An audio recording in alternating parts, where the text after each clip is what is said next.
நம்ம எங்க வந்திருக்கோம் நிஷாந்த்? நிஷாந்த் அர்சித்னே கலெக்டரா? அதான் நான் யாரும் தெரிஞ்சு போச்சு இல்ல. அப்புறம் நான் மறுபடியும் லூசில விட இல்ல. அது வந்து வீடியோ ஆரம்பிக்கிறது நல்ல கருத்தோட ஆரம்பிக்கிறதுக்காக மக்கள் வந்து எல்லாருமே ஹெல்மெட் போடணும். ஐயோ கருத்து கந்தசாமி ஓடண்டா. கருத்து கந்தசாமியா? கந்தசாமி வந்துட்டா ஓடுங்கடா. கருத்து சொல்லி நம்மள சாவடிச்சு வேண்டாம். வாங்கடா ஓடுங்கடா.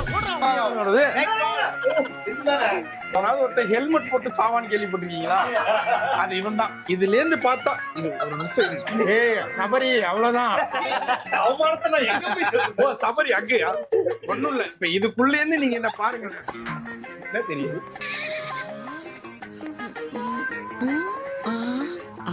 என்ன தெரிகிறது? ஏண்டா இதுல பார்த்தா ரோடே தெரியாதேடா. தம்பி உன்ன கூட்டம் கூட்டமா மாநாடுன்னு கிளம்பிடுறாங்க. எங்க கிளம்புறாங்க? அங்க பாரு தம்பி, ஒரு கூட்டமே மஞ்ச கொடியோட ஆரவாரமா வர்றாங்க. அது மஞ்சள் கொடியா? மஞ்சள் லாரி. லாரியா?